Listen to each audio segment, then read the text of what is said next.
Diatonic chords sometimes are what we call the family chords, and each member of that family has its own function.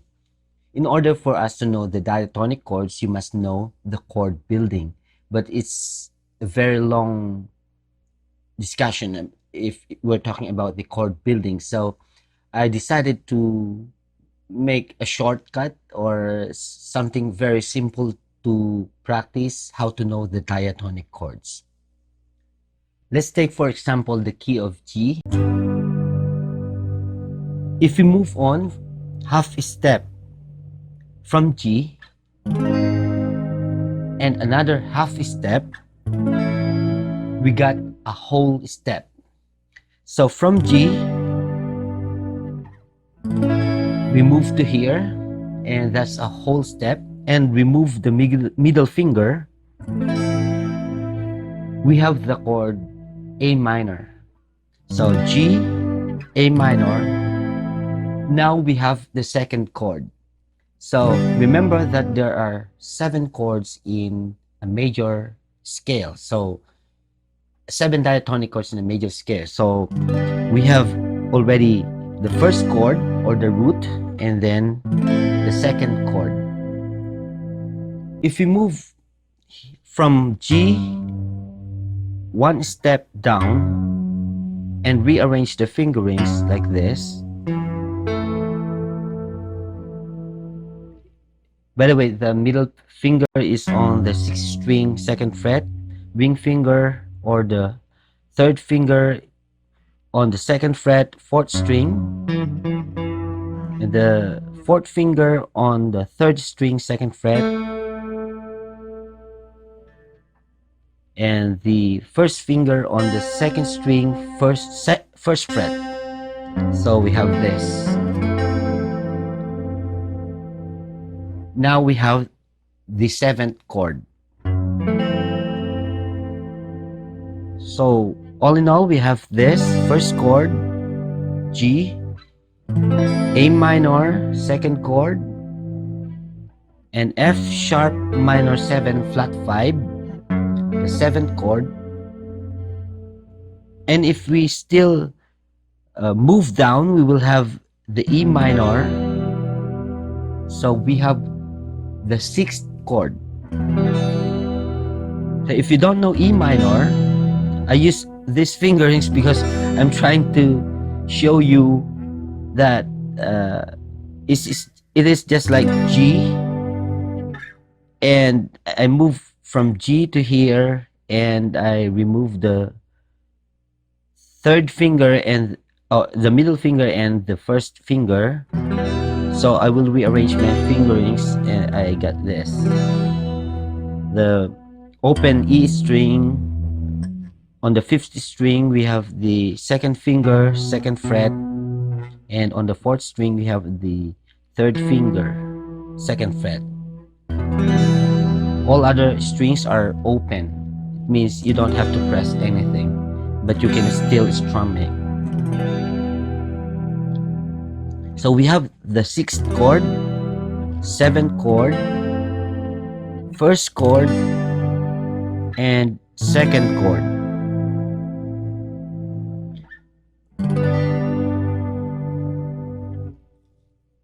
Now, how about the 3rd chord, 4th chord, and the 5th chord? So from G, if you move down to C, so try to remember the shapes. This shape of G, if you move down like that, then you will be getting C. That is the 4th chord. So 1st chord, 4th chord. If you move down half a step, and instead of B major, you do the B minor, now you have the 3rd chord. So we have the 3rd chord, 4th chord. So from 1st chord, we have the 4th chord, 3rd chord. Now from the 4th chord or C, you move to G, you move to D, you have the 5th chord. So fourth chord, fifth chord, first chord, second chord, third chord, seventh chord, and the sixth chord. So again, one by one. So first chord, second chord, third chord, fourth chord, fifth chord, sixth chord, seventh chord, and the first chord. So what about if we transpose it into A? So you go to A, it's the same. Just remember the shapes. If you go down like that, you go to the fourth chord of A. So A, first chord or the root, you go down, and then you'll be getting the fourth chord. If you move back, then make it a minor, then you have the third chord. If you move here, 2 steps from the fourth chord, or 2 half steps from the fourth chord, then that's the fifth chord of A. Then if you go back to A, you move 2 half step or 1 whole step from the first chord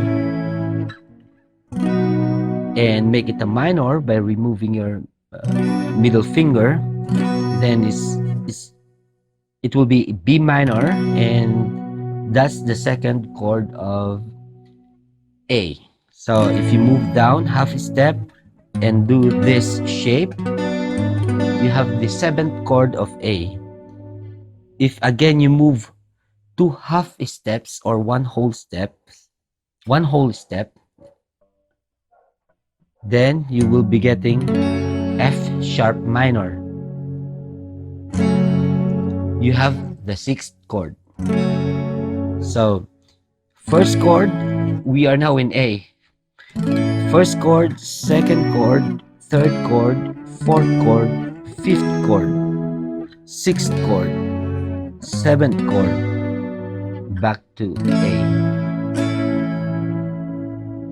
So those were the family chords of G and A. So how about the other shapes? Let's say this shape, if we are in C, and then you move 1 whole step from C and make it a minor chord, you have the second chord.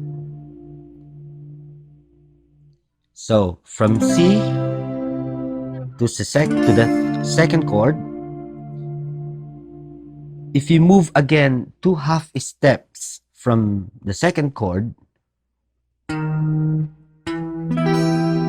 you have the third chord. So remember, the pattern is from the first chord, second chord, third chord.